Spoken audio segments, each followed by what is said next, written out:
chanting this at home. And you see a lot of people driving around their cars. I know one night my wife and I went out to dinner with another couple, and we were coming back from eating, and the record was on, and we actually stopped the car at an intersection to try to figure, what in the world is he saying? It's got Turkish Brothers in it, does it? No, not Turkish Brothers. Uh-oh. I can't even remember now. It's all run-on sentences. It's supposed to be confusing in that they're not phrases. Every phrase, like the last word of every phrase, is the first word of the next phrase. Oh. And it just becomes one long sentence, which is. There were lyrics for it, but they didn't fit in the inner booklet. And also, the overall, as far as like the lyrics on the record, are pretty carefully considered, except those, which I just want, like Italian horror movie, you know, like let's write a bunch of scary stuff about Satan, you know, and that's kind of what those lyrics are. That is what it seemed like, as a matter of fact. Michael, how are we looking? Yeah, let's do the sound check here. Sound check. Nah. Peas popping. That shouldn't be a problem, hopefully. Yeah, not from a shotgun, Mike. So are you originally from here? Where are you? No. Where are you from? New Jersey. White trash, New Jersey. No kidding. Nowhere Zen, New Jersey. You don't have a Jersey thing. No, I lost that. We moved here when I was 3rd grade. Oh. So it was just young enough that I lost most of it. Thank goodness. I still occasionally say garbage or coffee or orange. Orange. People call me on orange. You gonna get an orange juice? Orange juice. But it'd be orange juice. That's right. When I moved here from Virginia, we got nailed on a lot of southern things. Like I don't think a real word that we use in Virginia all the time is "duddin' it." Done it?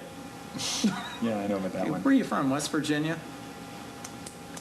Done But it was cool when I first moved here. I moved to Sherman Oaks. In my little apartment building, there were 4 apartments, and 3 of the apartments had people from Virginia in it. We had absolutely no idea. And somebody had a birthday party once. We all got together. So, where are you originally from? Virginia. Me too. And then that was really good. Makes you wonder, doesn't it? Well, doesn't it? Wouldn't it? Doesn't it? Yeah. All those things. My parents were living in Texas for like the last 3 or 4 years. They've got to have some great ones. They picked up some really nasty ones. My dad says dog now. Dog. Is that your dog? And he says fixin' to. He never does anything. He just fixes to do stuff. I'm fixing to go down to the market now. It's like, my favorite was this guy that I play in a band with. He was saying his father-in-law says, "I hope he doesn't come aunts to my property." Aunts. Aunts to my property. That's good. That's what I said. How do you spell aunts? No idea. I better spin this thing. This is just going to do this. Right, you just do it. I think it'd be good if you did the whole interview. I'll make a thing out of it. You will really going possibly? Yeah.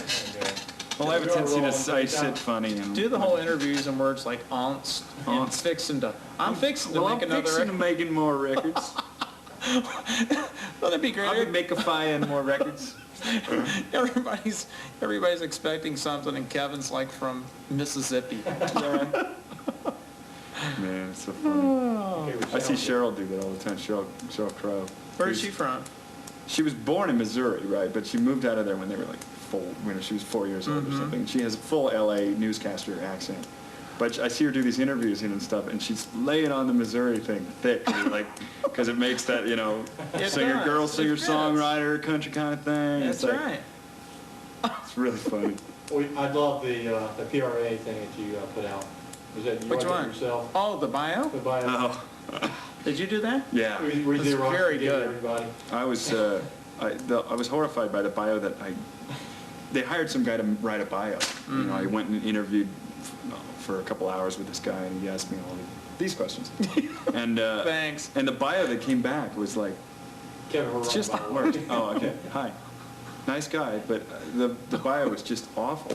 I mean, it was every bio you've ever read times 10. It looked like Spy Magazine writes about bios, you know, because it was like ridiculous words, you know. Yeah. A symphony of emotion. That's how I described one of my songs. I was like, symphony of emotion. So anyway, I threw that one out, and I handed the other one that I wrote to Pat Raines, and he was like, and he has this really funny way of like, when he isn't sure of something, he'll just kind of look at it down his nose and go, Mm-hmm. Mm-hmm. So, but people ended up liking it. It You was showed me that great. thing, I looked at it, what is this? I had to get Xerox like 50 copies. Yeah, because it's A lot of people have that. Yeah, because it's unusual, and I guess that was sort of what I was trying to. It was kind of odd. The statement I was trying to make with the record is this is not your regular record. It's Right. not a symphony of emotions. Okay. All right, let's get started so we can get out here. Just give me 10 seconds and then do it. All right. Okay. We're giving you a 10. What's a is Novotron like a Mellotron? A Novotron is a mellotron, actually. There's like 5 of these in the world. They built them into road cases. It's a tape longer. Oh. It's like the last. No, it's exactly the same as a mellotron, like the big white box. Mhm. Only it's smaller and it's built into a road case already. And apparently the guy, Harry Chamberlain, who built these things, like sold the name by accident. Mellotron. He sold the Yeah. name. So when he built this, he had to call it a Novotron because he couldn't call it a mellotron because he'd sold the name to somebody Oh. else in a like weird business deal. I had one of those one time. It was a fine instrument. Well, they certainly are cool sounding for certain things, but Yeah. it seemed like in the advent of when modern synthesizers came out, that tape thing seemed pretty archaic at the time. But I tell you what, nothing else sounds like it because That's true. it's really the London Symphony Orchestra recorded in 1964 with 2 mics and really good engineers. And Yeah.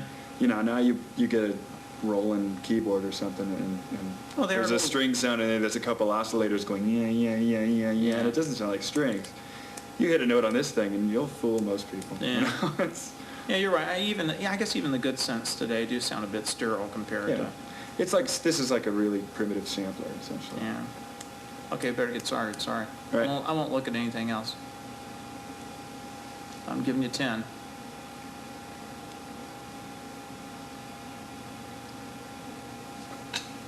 Hide the cigarettes. I'm not smoking, man. I quit smoking. So, Kevin, hey, thanks for taking time out to sit down and chat with us. Sure. We'll try to be brief. You're a pretty mysterious guy in the music world, so I'm gonna have to ask some of those silly, Not by design. some of those silly questions. I guess people love to know how you really got started in music. What did you hear that made you think, "Gosh, I want to play music"? Well, from what my parents tell me, as a little baby, I was miserable and noisy and throwing tantrums, and I was like the worst kid ever. And this was like for 3 years, I just tortured my parents with like I'd sit in front of the TV set and yell at stuff, just ah. Uh-huh. And when on I think it was my 3rd Christmas or something, my dad gave me this little toy phonograph, and it played little plastic records. I've never seen the thing again either. I'm not even sure it was like recordings. It was just like some weird music box thing.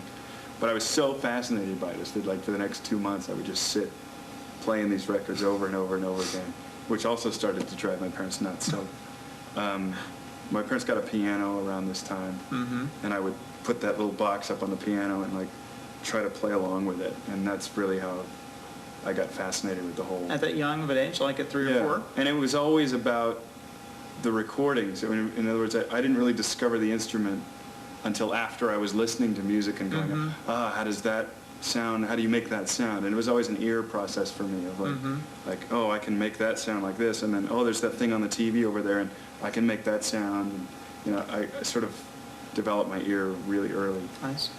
And yeah, I just kept playing piano for years. So were you formally trained on piano at all, or? Yeah, from about age 6 to about 16, I was classically trained. And I think I was a big disappointment to my teacher because she wanted to have one of her students go and be a concert pianist.